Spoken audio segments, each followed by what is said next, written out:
I think it's recording. Hopefully it is. Alright, hello again YouTube. I hope you're doing well. Let me know how you're doing. I don't have any coffee. That's alright. I'll go get some real quick.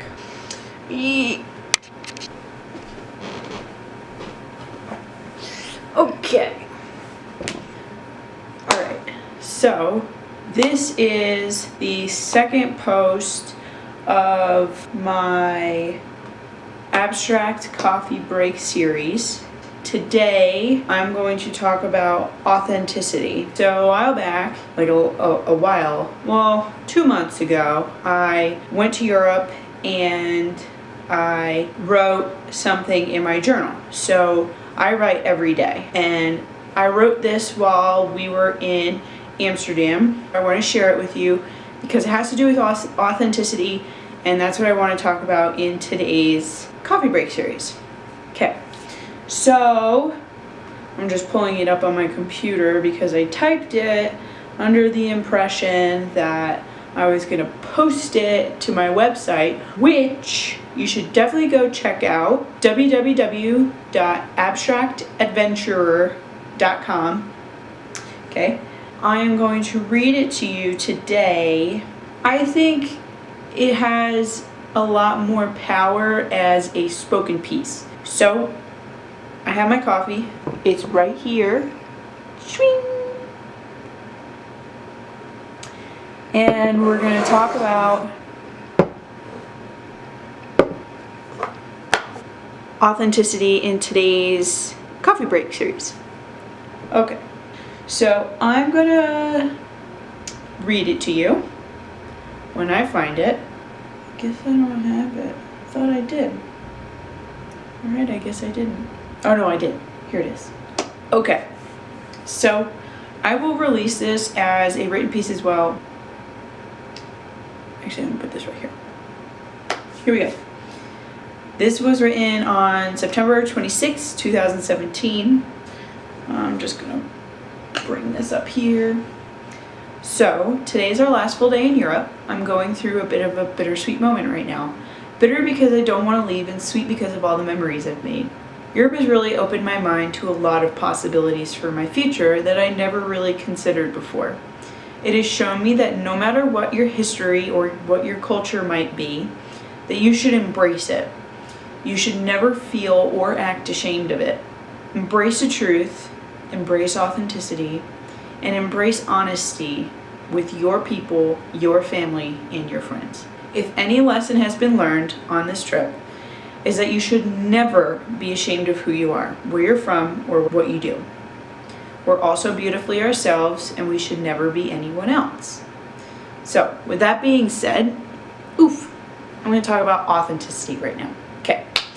When I left New Jersey, it wasn't because I was ashamed of my family or my inability to get into graduate school. It was because I was embracing my values at that moment in time. Nothing worked according to my plan, but I embraced every moment of it and my journey. So if you feel in doubt, or if you feel bad or depressed or another negative feeling, listen to your gut. Listen to that intuition and embrace it. Embrace that feeling. Make the decision that you know you're going to make anyways. We're all so quick to make those rational decisions, the logical decisions, without letting ourselves feel before we act. You have to welcome what you're feeling. You have to welcome in that intuition, so to speak. I don't know why I always do that before I drink. With that being said, we're also quick to put ourselves and to put others down without really putting ourselves in that position to feel what somebody else is feeling or to feel what you yourself are feeling, and truly let yourself just kind of like be in that moment. Just exist, feel, be present wherever you are. Be authentic and take it in. Now on to the next topic of how this plays in with empathy.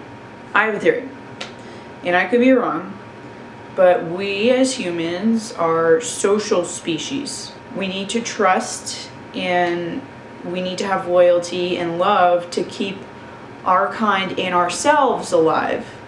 And because of that, I feel and I believe that if you feel something, or if I feel something, anything, whether it's love or happiness or longing or angst or loss or despair or wholeness, whatever it is, whoever you share those moments with, those true, genuine moments, whoever you share it with, whoever sees you emote those feelings, they're gonna feel them as well. It's like you're I don't want to say you're projecting it onto them, but you show it, and then they understand it. They understand it through a mechanism called empathy. We're designed to feel that empathy, but we reject it in the pursuit of what we think is success. I'm talking about things like the perfect life that's on Instagram or whatever, or the American dream where everybody has a house and a car and kids. So things like that get in the way of us really being able to make that connection through empathy, through the authenticity and the empathy. Okay. So on to the next little bit here, which is embracement and respect. My advice, which is my advice, okay, you can think it's totally wrong and it's not copyrighted anywhere, it's just straight from me.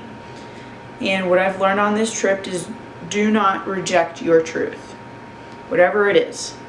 Don't try to be someone or believe in something or advocate for something that you don't truly believe and that you don't fundamentally agree with. Why do you think people become household names? Like Steve Jobs or Bill Gates, or I don't know, give me another one down in the comment box below.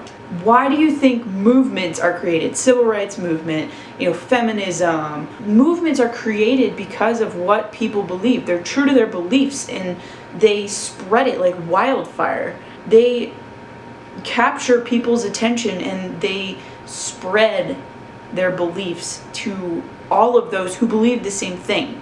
Why do you think certain cultures endure through ravaging times? Think about it. Whenever there's a war, back in whatever date of history, the cultures that were structured and grounded in their beliefs always made it through those wars, always made it through those tough times. It's because of those attributes, the embracement of authenticity, the embracement of their truth, and the honesty and the empathy that they have for their group, that they teach those values to their children and to their children's children.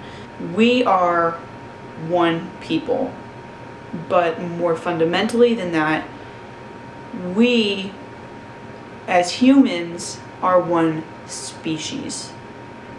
We may not agree on everything, we may not believe everything that everybody else believes, we may not be living the same truth, but we all neglect to acknowledge the one truth that we live every day, and that is we want the future to do better. We want our children to do better. We want our grandchildren to do better. We want our people, our species to survive.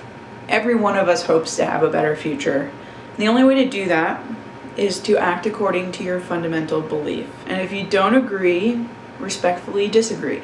Next to authenticity, respect is something we all learn at a very young age, yet choose to forget. And that respect is also a vital part to those leaders, those movements, and those lasting stories. I know this is a different video. I totally forgot to do this before, but if you like this video, Charlie, get!